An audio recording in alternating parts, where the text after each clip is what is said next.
Bueno, como anunciaba Humberto, en el marco de los 11 años del Plan Ceibal, es que se están inaugurando en 20 centros educativos unos laboratorios modelos para conocer esta iniciativa y hacer un balance de lo logrado en este año, más que una década, ¿no? En estos 11 años que recibimos del Plan Ceibal.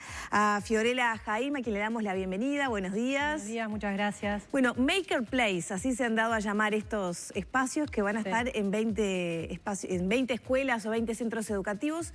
¿De qué se tratan estos laboratorios? Son espacios del hacer y en realidad es la forma que tenemos nosotros de apoyar con tecnología las nuevas formas de enseñar que tienen los docentes. Entonces, nosotros trabajamos muy cerca con la ANEP, bien vinculados y coordinados, y están yendo hacia todo lo que es el trabajo en equipos, por proyectos multidisciplinarios. Entonces estos son espacios donde permiten que sucedan todas estas cosas, porque a veces los docentes quieren trabajar juntos de distintas asignaturas y no tienen ese espacio donde estar. Y acá este espacio con la tecnología, y tecnología de distinto tipo, no solo las impresoras 3D o los drones. Cuando hablamos de espacio, tecnología, ¿de qué equipamiento estamos físicamente? ¿A qué nos referimos? Bueno, en cada centro son diferentes las tecnologías que van a estar disponibles, no van a estar todas en todos, porque depende mucho del proyecto pedagógico que tiene cada uno. Entonces, en algún lugar donde trabajan más de repente los profesores de física con los de biología, pueden haber, por ejemplo, sensores, puede haber drones. No sé, el año pasado en uno de los que hicimos como parte de piloto en una UTU, los profesores de física usaban los drones para hacer experimentos de medir la temperatura a distintas alturas. Entonces, bueno, los chiquilines tuvieron que hacer toda la programación del dron, ver cómo hacer para que estuviera en distintas alturas y medir esa altura, medir el sensor que le habían adherido, cómo hacer para que transmitiera esa temperatura en ese momento. Y bueno, al final lo que veían era cómo variaba la temperatura en distintas alturas, podían hacer gráficas. Bueno, de hecho, le salían ya graficadas las medidas y lo tenían incorporado en uno de los puntos del programa, que era el tema de medir temperaturas en física. Entonces, dependiendo un poco de cuáles son las asignaturas que están involucradas, también qué dispositivos pueden haber instalados. Nosotros tenemos las impresoras 3D, tenemos drones, tenemos kits de robótica, tenemos sensores de distinto tipo para medir distintos elementos. También trabajamos en estos espacios del hacer con material de desecho para poder tratar de hacer prototipado de distintas hipótesis que puedan tener los chiquilines. Y se apunta justamente a eso, que sea apoyo para todas estas estrategias de trabajar en equipos, de trabajar pensando en un proyecto, de un problema que tienen que resolver y que puedan tener a la mano todo este material y todas estas herramientas para poder lograrlo. Las impresoras 3D te permiten hacer prototipado de todo. Sí. 20 centros educativos no son pocos desde la visión del Plan Ceibal, pero son pocos si hablamos de todos los centros educativos que existen. ¿Cuál va a ser el criterio de selección? Y esta va a ser una primera etapa, ¿se espera poner más? Sí, en esto estamos probando un poco a ver también cómo funciona, cómo se hace el uso, los problemas que nos encontramos. Muchas veces el tema de tener la sala depende mucho del local educativo, si tiene la posibilidad de tener una sala destinada a este fin o no. Estamos apuntando principalmente en centros de educación media para estos espacios. Nosotros esto lo tenemos enmarcado en lo que es el pensamiento computacional, que es una metodología para resolver problemas. ¿Qué es el pensamiento computacional? Era una de las preguntas que tenía para plantearte. ¿Qué es eso? Bueno, es una forma de plantearse y resolver problemas que es muy utilizada en la programación. Consiste en, bueno, cuando uno tiene un problema, poder dividirlo en distintos problemas más chiquitos que sabe resolver, identificar patrones de cosas que ya hizo antes como para poder reutilizar, generar algoritmos, o sea, formas de resolver ese problema. Bueno, y termina normalmente quizás en la programación de un programa, un robot o algo que resuelva ese problema que nos habíamos planteado. Y en primaria estamos trabajando sobre todo en esto también lo empezamos el año pasado, hacia finales de año, y ahora lo estamos extendiendo en las escuelas de tiempo completo.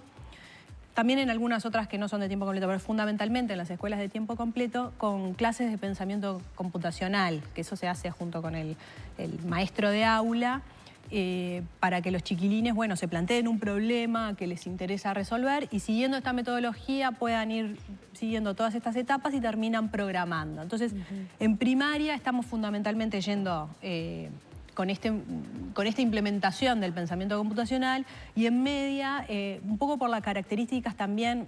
En primaria es mucho más fácil para la maestra o el maestro de aula integrar las distintas asignaturas, porque está encargado del aula, ¿no? O sea, de la clase. En media es más difícil porque hay muchos docentes, cada uno con su asignatura. Entonces, cuando quieren trabajar juntos, el tener este espacio físico y tener todo esto a disposición es algo que realmente es casi que a veces la condición que necesitan para poder hacerlo. Por supuesto, tiene algunas limitaciones que, lo que te decía, edilicias, que ya van más allá no es que yo compro la impresora 3D y con eso lo resolví. Si no tengo dónde ponerla, no puedo poner en un pasillo, se dificulta, si no hay un espacio para trabajar. Entonces, por eso un poco los 20 lugares que elegimos son lugares donde está la posibilidad de instalarnos y donde hay una propuesta docente de utilización. La idea es hacer crecer ese número, que sean más de 20. Sí, por supuesto. Estamos aprendiendo también, como siempre que lanzamos así un programa, tratamos de aprender de lo que implementamos, viendo, bueno, qué es lo que mejor resulta, qué cosas habría que mejorar para poder expandirse. Y sí, la idea del año que viene es poder expandirnos. En estos 11 años, bueno, han pasado muchas cosas con el Plan Ceibal. ¿Cómo evalúan ustedes? Una de las principales críticas a veces es que no se ha integrado a los contenidos pedagógicos en algunas escuelas el uso de la ceibalita, sino que queda como algo accesorio. ¿Qué evaluación hacen ustedes de estos 11 años? Sí, bueno, depende mucho, por supuesto, del docente. Nosotros lo que intentamos hacer es que la tecnología sea un apoyo para el docente. El docente es el que es el responsable, es el que decide, y por lo menos en los números que nosotros tenemos y de los relevamientos de uso que hemos realizado, yo diría que en primaria, por ejemplo, la plataforma virtual CREA se usa el 70% de los grupos entre tercero y sexto de escuela. Entonces, que es bastante extendido. Por supuesto, hay docentes que le dan otro uso, que solo para buscar información, o no aprovechan quizás todas las potencialidades. Y bueno, están dentro de sus potestades. Nosotros lo que tratamos es de que realmente vean las ventajas y las posibilidades que les brindan y digamos que elijan usarlo, ¿no? O sea, que sea una opción porque realmente le ven que sirve, que los ayuda, que les hace más fácil su trabajo. Creo que la plataforma virtual de cursos, que es muy fácil de usar, justamente se ve el alto uso por eso, porque es muy intuitiva, es muy fácil y los docentes no tienen que ir a un curso para aprender a usarla. Es una lógica muy parecida a Facebook, o sea, todos lo conocen. Entonces, por eso yo creo que es tan extendida. Y bueno, y después intentamos difundir también los resultados que tienen otras plataformas. El año pasado hicimos un estudio con el CIMBE sobre la plataforma adaptativa de matemática.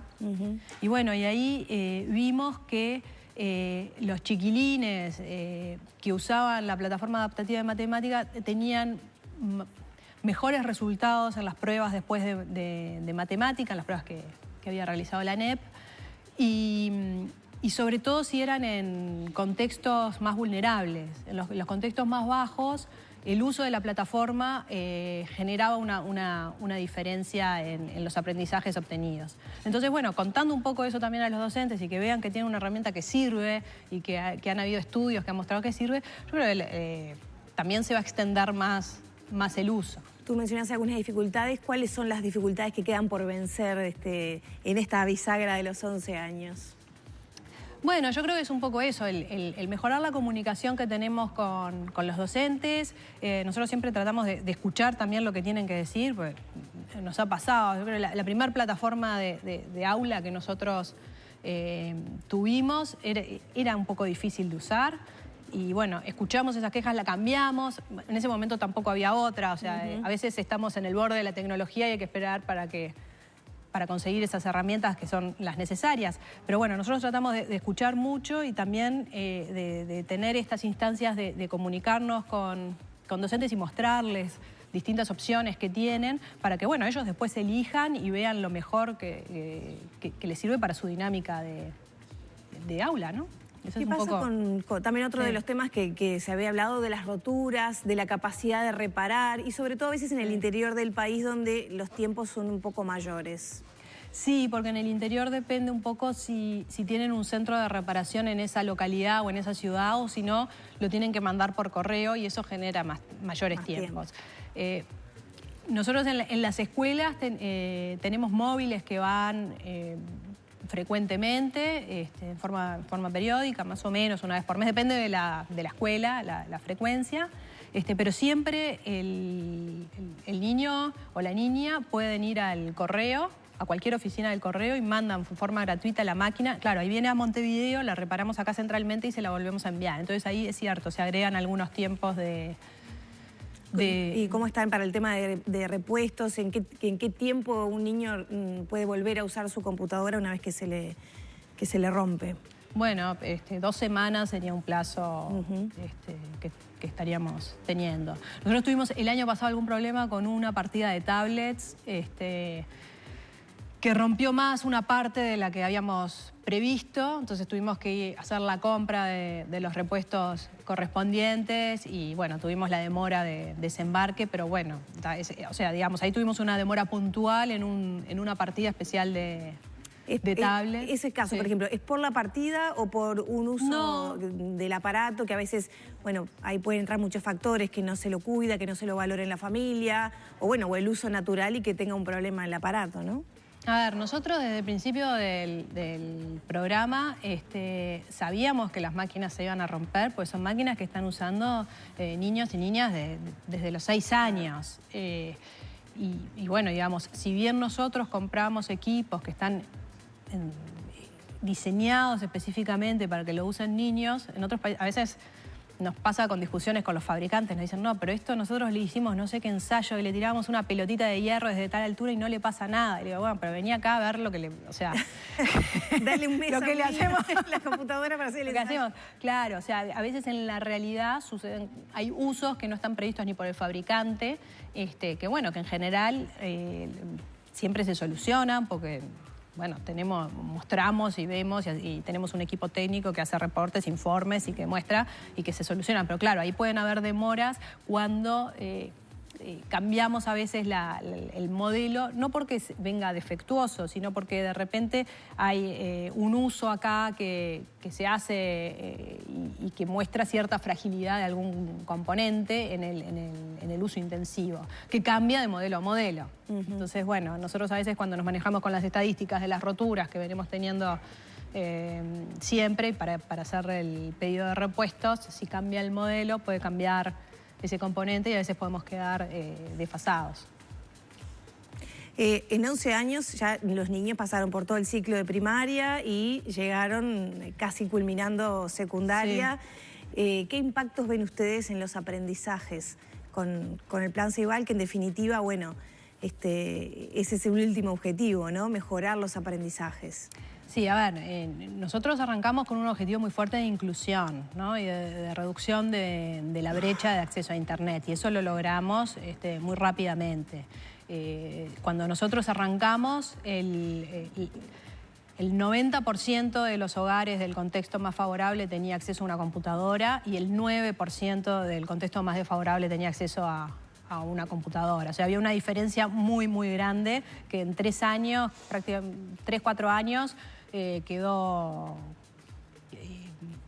la sacamos, o sea, está por arriba del 90% ahora en cualquier quintil, no importa en qué contexto naciste.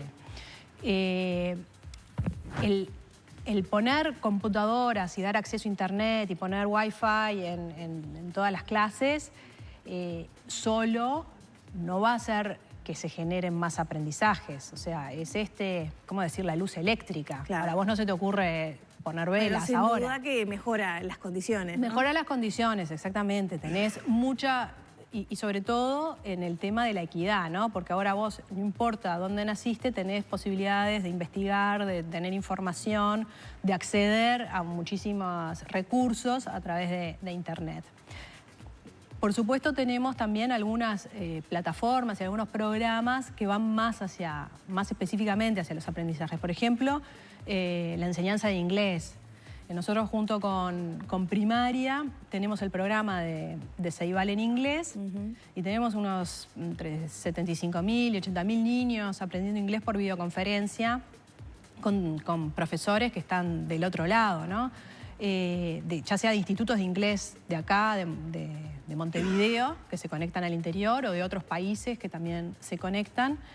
Y bueno, ahí sí tenemos pruebas de inglés que se han realizado, tanto para estos chiquilines como para los que sí tienen maestro de inglés. El problema es que no hay suficientes maestros de inglés, no es pero para los 30.000 niños más o menos que sí tienen un maestro de inglés en la clase, y para estos otros 80.000 toman las mismas pruebas a fin de año y les va igual, o sea que aprenden de las dos formas.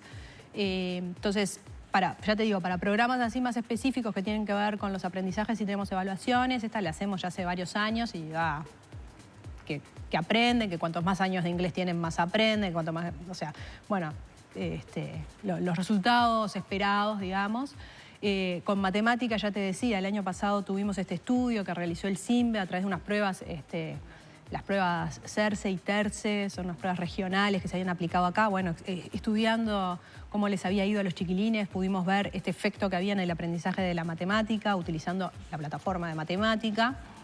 Y bueno, seguimos realizando estudios. Tenemos una fundación, un centro de estudios que se dedica a esto, a tratar de contactar con distintas universidades, a hacer llamados. Tiene llamados junto con la ANI para fondos de apoyo a universidades que quieren investigar sobre, bueno, los aprendizajes que se están logrando. Hay mucho en curso. Trabajamos mucho también con lo que tiene que ver las habilidades digitales. Este año vamos a hacer una medición internacional. Justo ahora la semana pasada, que fue el COLME, este congreso que hizo el INED sobre evaluación, estuvimos hablando con Wolfram Schultz, que fue uno de los invitados especiales que trajeron y que está muy involucrado con lo que es esta prueba ISILS. Acá de la región solo la toma Chile y Uruguay, sobre habilidades digitales y ver, bueno, nuestros chiquilines, no es que manejen la computadora, sino otras habilidades de cómo distinguir si la información es verdadera o no, cómo validar fuentes, cómo protegerse, cómo cuidar su privacidad, los datos que va dejando en Internet, bueno, ciertas habilidades. Y eso también es muy importante para el mundo en el que van a estar ellos, ¿no? Muchísimas gracias. Era Fiorella Jaim del Plan Ceibal en los 11 años de aniversario de este plan y anunciando además entonces la apertura de 20 multiespacios especiales, estos Maker Place, en 20 centros educativos. Cerramos por aquí la entrevista.